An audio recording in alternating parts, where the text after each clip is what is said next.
तो सरकार का उस पर जो है मुहर लगा हुआ है और सरकार अनुमति दे रही है कि इतने काम लिखे हैं जो उतने में चलेगा। तो अपने भारत में सबसे पहले इस व्यवस्था की शुरुआत करने वाला NBT है, मोहम्मद तुगलक।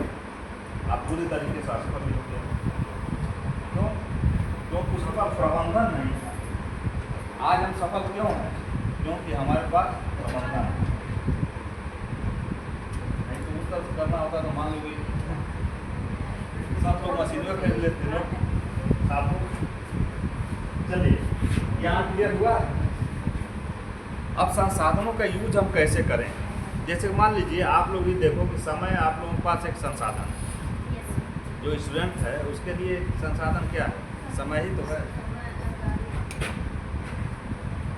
अब इस समय का तुम किस तरह से प्रयोग कर रहे हो? जैसे कुछ लोग लाइब्रेरी में पढ़ रहे होंगे, उनको लगता है कि लाइब्रेरी में पढ़ के ही मैं जो है IAS बन जाऊँगा। जो यहाँ पे आए उनको लगा कि नहीं क्लास करना चाहिए। अब कुछ लोग घर से बैग लेके निकले होंगे, न लाइब्रेरी गए न स्कूल गए, वो कहीं और चले गए। तो समय का जो प्रबंधन है, समय का प्रबंधन हम किस रूप में कर रहे हैं? यदि उस समय का प्रबंधन जो है मेहनत करके कर लिए तो क्या होगा? भविष्य सुधर जाएगा। यदि समय का हम दुरुपयोग किए तब क्या होगा? भविष्य को बिगड़ना ही बिगड़ना है। जैसे मान लो तुम लोग पढ़ने निकले तो कम से कम 100 रुपये लगभग सबके पास होगा, नियर अबाउट 100 से 50 रुपये होगा। एक गार्जियन इस समय जो है ठीक है। हम लोग का ज़माना अलग है, जब 10 पैसा 5 पैसा मिलता था। अगर जो औसत देखा जाए तो 100 रुपया पर हेड होगा। क्या वो दिखा रही क्या पैसा? वीडियो बाद में मिटा लेना, क्लास में वीडियो मिटाने के लिए है। यही तो समय का सदुपयोग दुरुपयोग तुमको बता रहे हैं, उसी में डायरेक्ट दुरुपयोग कर रही है। मान लो 100 रुपया लेके तुम आ गए, इस 100 रुपये का सदुपयोग क्या हो सकता है? एक स्टूडेंट के लिए कोई ना कोई किताब अच्छी खरीद सकता है, किराया फिर जो है फीस भी दे सकता है। मान लो आप इधर तो यूँ भी चला दिए,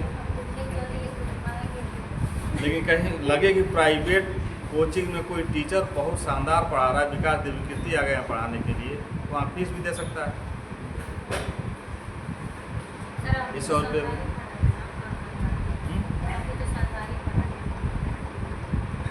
शानदार पढ़ाते थे, इसके अलावा बेचारी भी अच्छे होते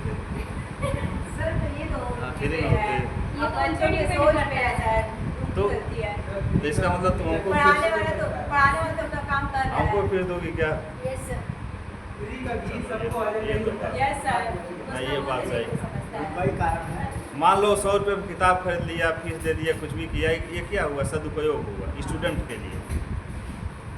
अब उसी 100 रुपये कुछ लोग जो अभी बैग लेके घर से निकले और ले जाकर अपने गर्लफ्रेंड को जो है 100 रुपये में खिला रहे हैं आइसक्रीम।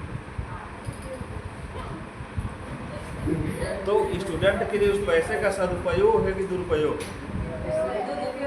पानी में ऐसा, क्योंकि बाद में वो आइसक्रीम खाने वाली गर्लफ्रेंड जब आप सफल नहीं होंगे तो सबसे पहले ताना मारेगी या उसके बाद सब कुछ होकर चल देगी।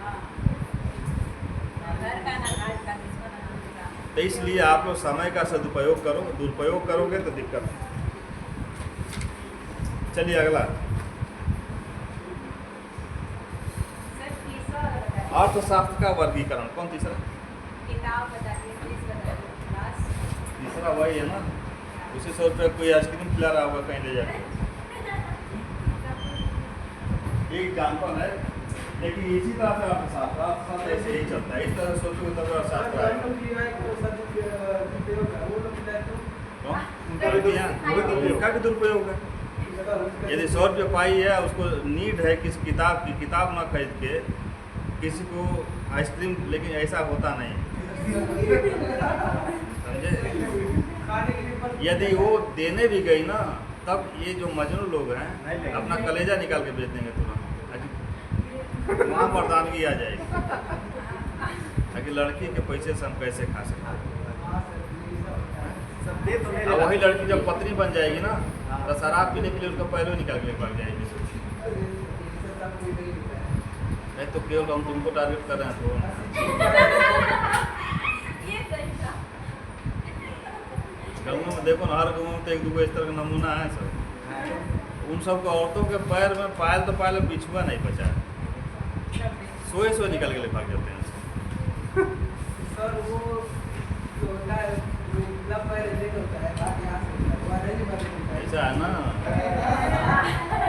लव मैरिज जो तुम देख रहे हो ना, सबसे अधिक असफल होने वाली शादियाँ लव मैरिज हैं।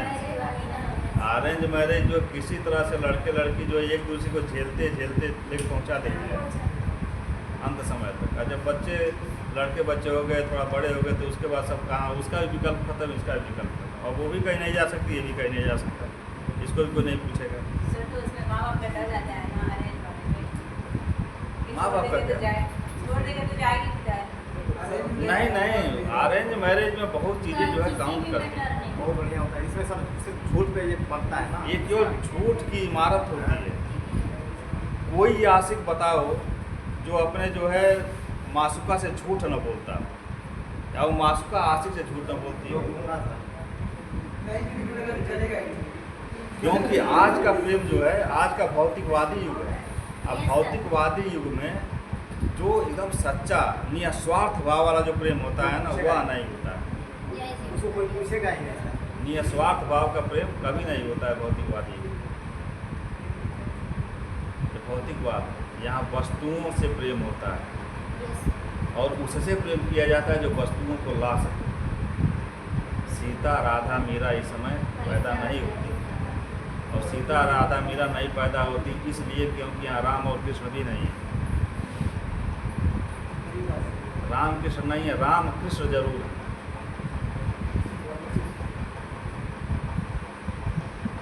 कोई अभी बाबा थे ना, रामकृष्ण बाबा। हाँ। चलिए, अर्थशास्त्र का वर्गीकरण किस तरह से करते हैं।